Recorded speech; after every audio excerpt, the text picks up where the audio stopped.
Hello दोस्तों, स्वागत है आप सभी का आपके अपने YouTube चैनल राइट क्लासेस पे। कैसे हैं आप सभी लोग?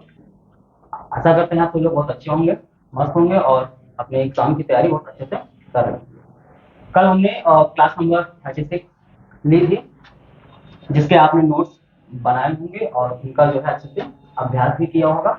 आज हम लेकर आए हैं आपके सामने क्लास नंबर 37 क्लास है और 20 क्वेश्चन है कि 20 MCQ क्वेश्चन। इसमें भी वही एक सीरीज है जो आपको नोट्स करने हैं अच्छे से और इनका भी जो है अच्छे से रिवीजन करना है। चलते हैं इसका क्वेश्चन पहले पैसेज की ओर। An old man was distressed because, ये आपको पैसेज का question.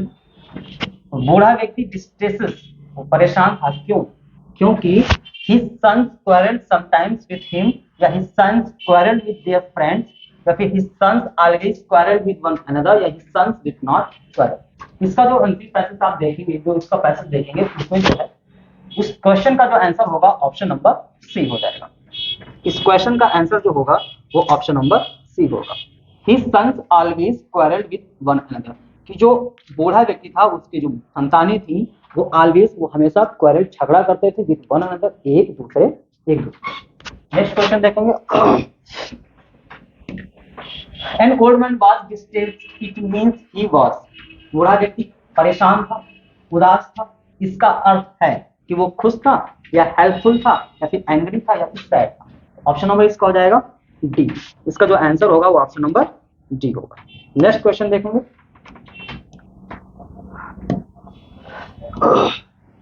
Which word in the passage as opposite of B? कौन सा शब्द है जो B के अपोजिट अर्थात विलोम बताना है इसमें? डिस्ट्रेस या क्वारल या स्टॉर्म या डिसयूनिट। तो यहाँ पे जो आपका आंसर है वो ऑप्शन नंबर बी है, सॉरी सी है, स्टॉर्म। बी का अपोजिट यहाँ पे होगा वो हो जाएगा स्टॉर्म, अर्थात कमजोर का मजबूत। Next question. His friend space before he reached there, his friend space before he reached there। अब इसमें से आपको करेक्ट वर्ब की फॉर्म भरनी है सेंटेंस के अकॉर्डिंग। कह रहा है अगर हम यहाँ पे गोज, पहला ऑप्शन आपका दिया हुआ है गोज, तो यहाँ पे अगर गोज को रखें तो आपका सेंटेंस का स्ट्रक्चर गलत हो जाएगा। वेंट ये भी नहीं आएगा, आपका आंसर जो इसमें फिल किया जाएगा वो हो जाएगा हैड गॉन। क्यों? क्योंकि सेंटेंस है वो पास्ट परफेक्ट से है और यहाँ पे सेंटेंस जो है वो बिफोर वाले हैं और बिफोर वाले सेंटेंसेस में जो आपकी पहली क्लॉज होती है वो आपकी हैड प्लस V3 से शुरू होती है। इस वजह से यहाँ पे जो आपका करेक्ट आंसर होगा हैड गॉन हो जाएगा। Next question. If you do not want anything more you are, यदि आप कुछ और नहीं चाहते हैं तो इसका अर्थ क्या होगा? सेटिस्फैक्ट्री, सेटिस्फाइंग, डिससेटिस्फाइड या फिर सेटिस्फाइड। इसका मतलब होगा, इसका अर्थ होगा कि आप सेटिस्फाइड हैं, संतुष्ट हैं। ऑप्शन नंबर इसका हो जाएगा D answer. Next question. rearrange the following word cluster to make a meaningful sentence and choose the right arrangement।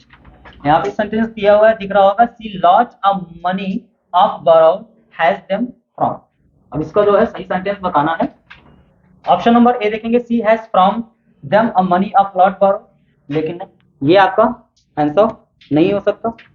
Has C them from a lot of money lot borrow, ये भी नहीं होगा क्योंकि यहाँ पे सबसे पहले हेल्पिंग वर्ब का यूज किया गया।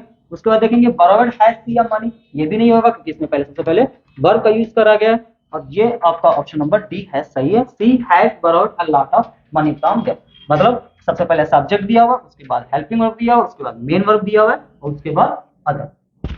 तो ऑप्शन नंबर आपको हो जाएगा डी। ऊपर की जो ऑप्शन है वो इसमें सब्जेक्ट तो दिया हुआ है, हेल्पिंग वर्ब दिया हुआ है, लेकिन यहाँ पे आपका आना चाहिए था मेन वर्ब या फिर एक्शन वर्ड आना चाहिए, जो कि दिया हुआ है प्रीपोजिशन, ये आपका गलत हो जाएगा। नेक्स्ट क्वेश्चन देखेंगे।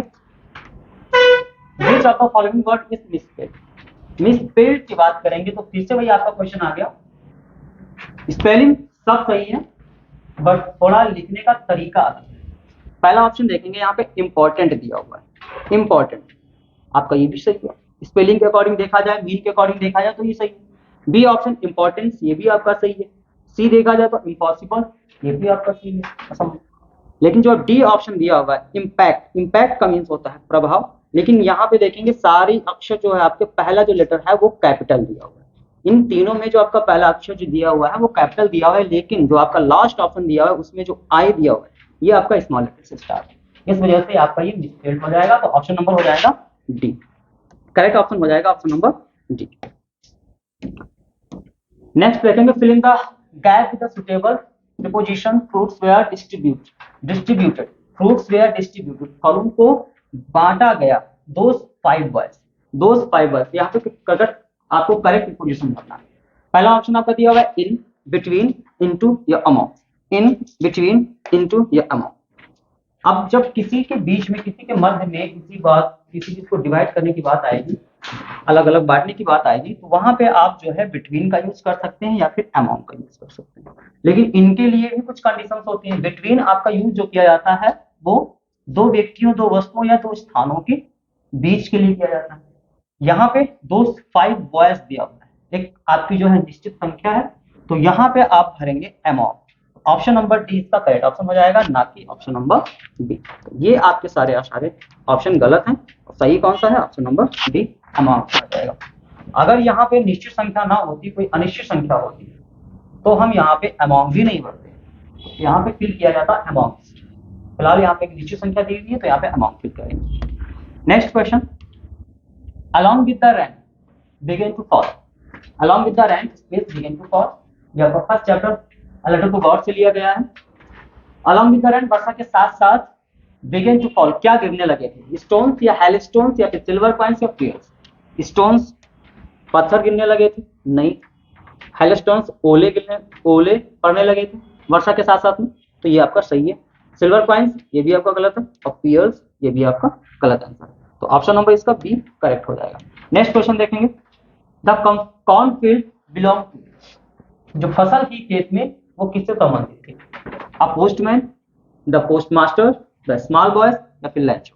इसका आंसर हो जाएगा ऑप्शन नंबर डी, लैंचो। फसल की खेत में वो संबंधित थी लैंचो, अर्थात वो फसल लैंचो की थी।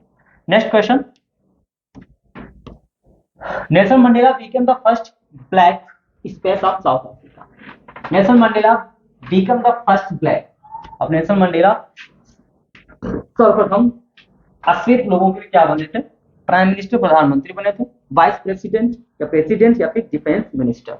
तो जो नेल्सन मंडेला थे वो जो है साउथ अफ्रीका ब्लैक पीपल के, साउथ अफ्रीका के जो ब्लैक पीपल थे उनके क्या बने थे? प्रेसिडेंट बने थे, अर्थात ब्लैक प्रेसिडेंट बने थे आप south Africa land. Next,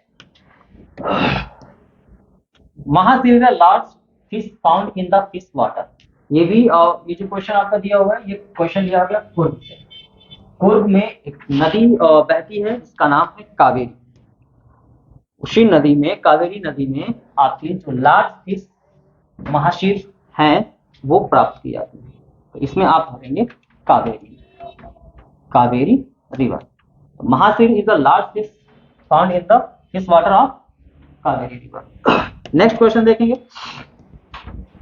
the bus fare from Valli's village to the town was space पैसे 1।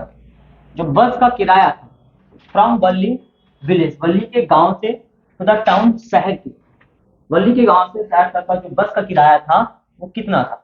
30 पैसे, 40 पैसे, 50 पैसे या 20 पैसे। इसका करेक्ट ऑप्शन हो जाएगा, आंसर करेक्ट ऑप्शन होगा ए, 30 पैसे। वन वे फेयर था वल्लीज विलेज टू द टाउन, वो था 30 पैसे।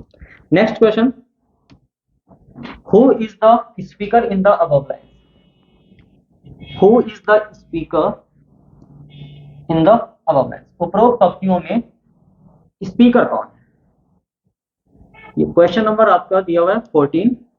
ये आपका पोइट्री से लिया गया है। यहाँ पे जो स्टैंजा है उसमें जो कहने वाला स्पीकर है वो है कवि, अ पोएट। इसका आंसर हो जाएगा।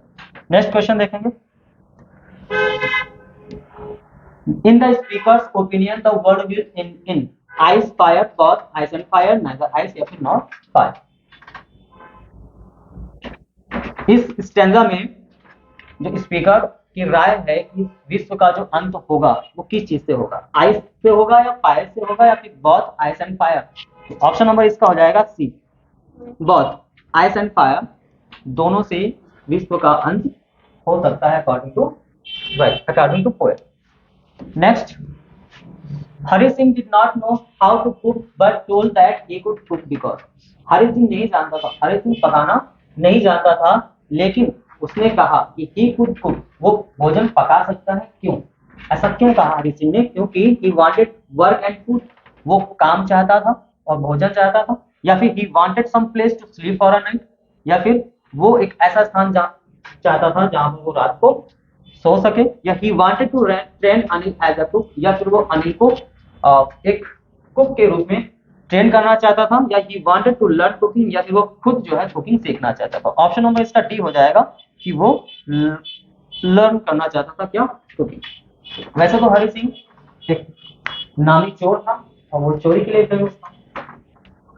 वो उसका विश्वास जीतने के लिए, अनिल का विश्वास जीतने के लिए हरि सिंह जो है उसके साथ ज्वाइन हुआ था, और उसके साथ साथ उसको ज्वाइन करने के लिए उसे कुकिंग भी करनी आनी चाहिए, जो कि उसे नहीं आनी थी, इसलिए वो जो है कुकिंग सीखना चाहता था। Next, during the treatment of the dog, the doctor, कुत्ते के इलाज के दौरान डॉक्टर ने क्या किया? ऑपरेटेड द डॉग, कुत्ते का ऑपरेशन किया, या give the dog many things to eat, या फिर कुत्ते को बहुत सारी चीजें खाने के लिए दी, या फिर kept an eye on the dog giving him no food but plenty of water, या फिर उन्होंने कुत्ते पर नजर रखी, गिविंग हिम नो फूड, कोई भोजन ना देते हुए, बट प्लेंटी ऑफ वाटर, सिवाय पानी के, सिवाय पर्याप्त पानी के कोई भोजन ना देने और उस पर आइस अर्थात नजर रखने के लिए जो है डॉक्टर ने उस कुत्ते को ट्रीटमेंट किया था। तो इसका ऑप्शन हो जाएगा सी। ऑप्शन नंबर इसका हो जाएगा C. Kept an eye on the dog, doctor जो उस कुत्ते पर नजर रखता था, गिविंग नो फूड, उसे कोई भोजन नहीं देता था, बट प्लेंटी ऑफ वाटर, सिवाय पानी की प्रचुरता के। Next question, Everett's mother gifted him a book in title. Everett की माता ने जो एवरेट को एक बुक दी थी, उसका नाम बताना था। The travels of viceroy butterflies, या फिर the travels of monarch butterflies, या द ट्रेवल ऑफ मोनार्च 10, या फिर the habitat of monarch butterflies. इसका ऑप्शन हो जाएगा answer option number C, the travels of monarch 10। जो बुक मदर ने अपने बेटे एवरेट को दी थी, उस बुक का नाम था मोनार्च 10। नेक्स्ट क्वेश्चन देखेंगे, Which of the following statements is correct?